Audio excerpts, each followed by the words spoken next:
You're at a bus stop waiting for your bus and it's taking longer than usual. So you decide to just pop in your earphones only for the loud sounds of traffic to drown out whatever you're listening to. Your day just got a bit worse and your disappointment's getting harder to measure. Well, it doesn't really have to be this way.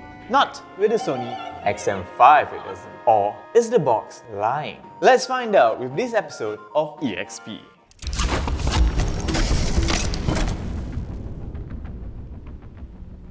So let's get right into it. The Sony WH-1000XM5. Why did they still call them that? And why did they name their earbuds something so similar as well? Well, naming conventions aside, Sony is on point with their presentation. The first thing you'll see is its eco-friendly, minimalistic cardboard. Nice touch, Sony. Baby seals everywhere, salute.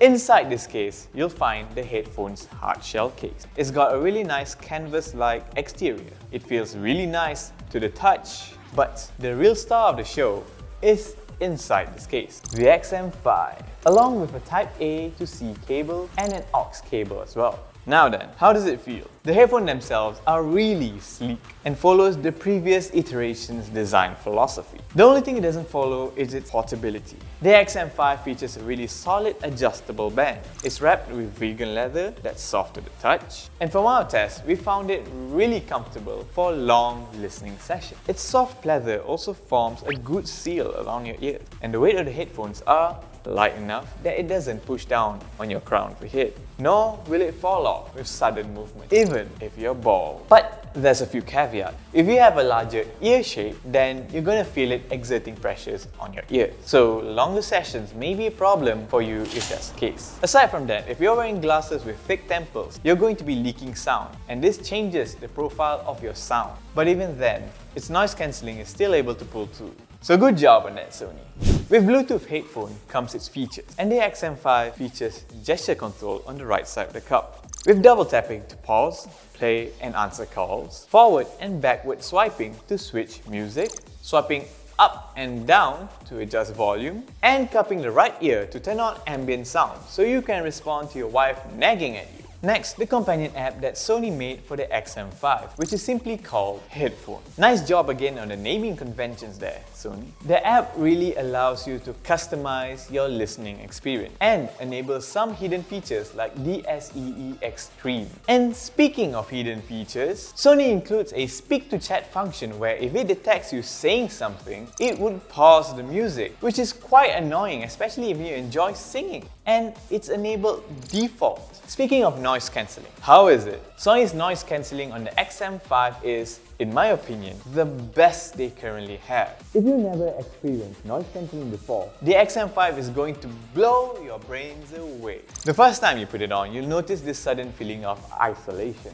And it's even better when you put on music. I literally could not hear a single word anyone was saying. Hell, if someone were to destroy my house while I was wearing this, I wouldn't even know it was happening. This is because the XM5 includes 4 extra microphones compared to the XM4, totaling up to 8 microphones. And with this kind of noise cancelling, the microphones are really worth it. From our testing, the microphone sounds okay. Here's a clip of that. This is the quality of the Logitech C922 streaming webcam. And this is the quality of the Blue Yeti microphone. And finally, this is the quality of the Sony XM5. So, when it comes to noise cancelling, the XM5 is really fantastic. But enough about the noise cancelling. I want to hear about the sound.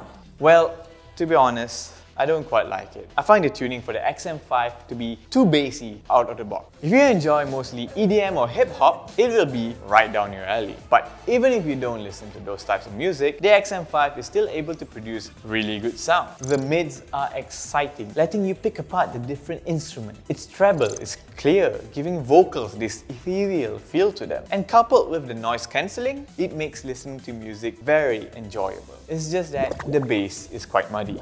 Okay, Ash, I don't understand audiophile speak. Let's go to the data, shall we? Here's an example of what audiophile headphones sound like. My personal Sennheiser HD6XX. On the bottom here are all the ranges of the sound. You have your sub bass where you hear the growling sound. The middle and high bass is where you get your boom boom. The mids are where you get your instruments like guitars, pianos, saxophones, and the low and mid treble is where you get your vocals. And finally, the high treble is where you get your ting sound. The most important thing about a good headphone is to have a flat-ish sound profile, as in, it doesn't overpower the other sound frequencies, which is why badly tuned headphones have this muddy feeling to them. This allows you to be able to listen and enjoy music close to the way the artist intended it to be. Now, let's look at the XM5. As you can see, the bass is really pumped up, bleeding into the low mids, which is why I'm left wondering, why did they tune it this way? The rest of the headphone sounds great, but the bass, it just eats everything else.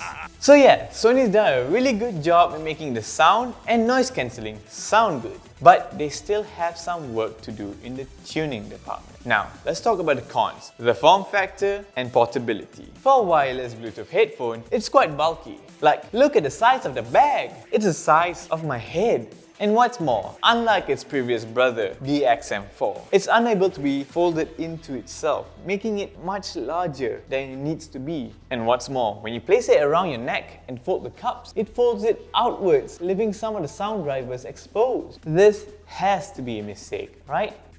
And that's everything you need to know about the XM5. Honestly, if you want the best noise cancelling headphone that you can get and you plan to just lounge at home with it, the XM5 is your best bet. But if you just enjoy portability and still really want good noise cancelling and sound, then I recommend you go with the XM4. So, let us know what you think about this video down in the comments below. My name is Ash and thank you for watching EXP.